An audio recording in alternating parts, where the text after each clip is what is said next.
Good morning. Ngasi card message ngase ko ngasi card message se akogi daily card message ne ko daily card message se ko akogi leba pokpa numit oina oire ko ngasi se ko ato leba pokpa gi ahanbada laupagi number haragadi number se 69 leire kaladana angang bugumba kai gumba adumaina season nabiwe ko aduga amana akoina chak thongbada sinaba ya ban a hadi hapa ya ba haragadi red color gi chaba ya ba pot ama heta adumai taraga hapa ya ko hadi ngasai gi ching subu matam sida adu hambada koi card message yengase aduga timing afaba so apit yengase ko ngasi gi na timing afaba kai kai leke haipato adu dumasu yengminarase ko donumtigi lokthop adumaina ko sida aina spread tawriba card sing sidagi ama khanse ko card number 1 card number 2 card number 3 ko hanba ani shuba ahum suba ko hanba khanba yengase ko hadi first card khanba ngai na sila ise ko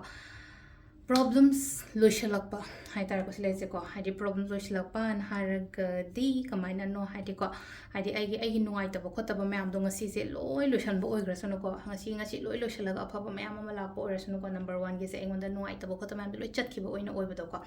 sisa number 1 la ko hadi number 2 ko number 2 khan bangai gina sida la ise ko hadi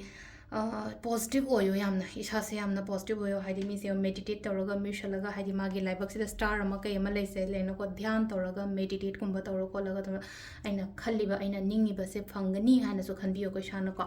ahum suba khan bangai gi oina kai lake yenga se ko ahum suba khan bangai gi oina se lena ko phajana tawbi ba se lena ko oina phajana hadi thaba ma to matam da macha kaina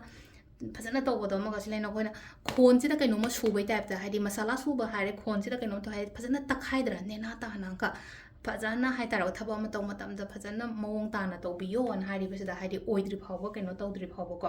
अदो सिसिना कोइगी card message लेरे को timing सिना निपान ग minute अनि दगिना 12 ग minute 58 फाउं लेरे को अदगी मु पुंग अनि ग मिनिट 38 दैना 3 ग मिनिट 53 फाउं लेरे अदगी मु 3 ग मिनिट 53 दैना पुंग निपान ग मिनिट 58 फाउं लेरे को अदुगा अमना नुंगदांग अथेंग हिंगिना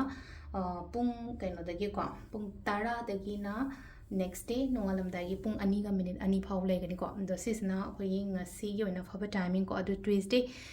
su cleansing tawba khotpa ma loi yai ko haidi rock salt gumba hapaga white thokpo oiro camphor gumba kai gumba mai tawraga mai thadokpa khotokpa sugumba mayam si so mai tawraga tawba ya ko